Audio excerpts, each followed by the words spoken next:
Hello friends, എല്ലാവർക്കും സുഖമാണല്ലോ. ഒരുപാട് ദിവസങ്ങൾക്ക് ശേഷമാണ് ഞാൻ ഈ വീഡിയോ ഇടുന്നത്.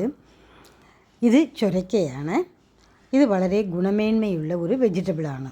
ഈ ചൊരയ്ക്ക കൊണ്ട് നമുക്ക് എങ്ങനെയാണ് കറി വയ്ക്കാം എന്ന് നോക്കാം. ആദ്യം ചൊരയ്ക്ക ചെറിയ ചെറിയ കഷ്ണങ്ങളായിട്ട് ഇതുപോലെ നമുക്ക് കട്ട് ചെയ്ത് എടുക്കണം. 1 കപ്പ് പയറുപരിപ്പ് വേണം.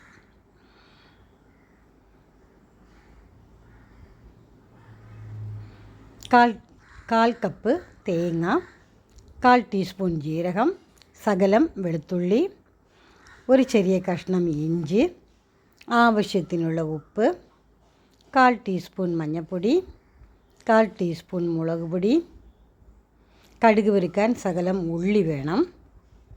ഇനി നമുക്ക് പയറുപരിപ്പ് നന്നായിട്ട് കഴുകി 2 ഗ്ലാസ് വെള്ളം ചേർത്ത് കുക്കറിൽ വേവിക്കണം. 1 വിസിലാണ് വരേണ്ടത്. ഇനി മിക്സിയുടെ ജാർ എടുക്കുക.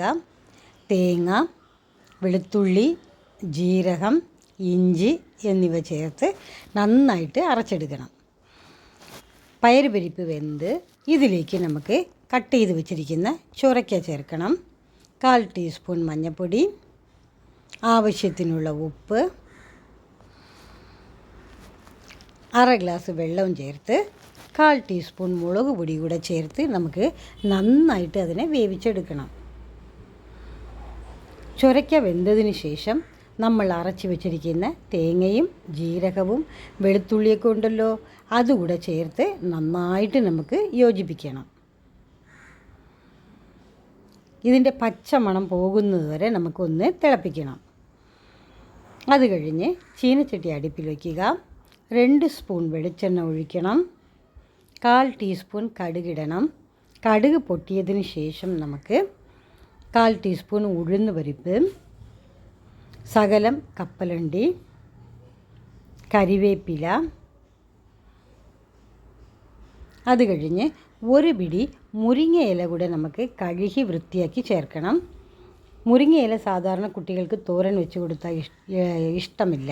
അപ്പോൾ ഇതുപോലെ നമ്മൾ ചേർക്കുകയാണെങ്കിൽ കറിക്ക് നല്ല സ്വാദും കിട്ടും, കുട്ടികൾ ഇഷ്ടപ്പെട്ട് കഴിക്കുകയും ചെയ്യും. ഉള്ളിയും കൂടെ ചേർത്ത് നന്നായിട്ട് നമുക്ക് വഴറ്റണം. ഇതിലേക്ക് ഒരു വറ്റൽ മുളക് കൂടെ നമുക്ക് ചേർക്കാം.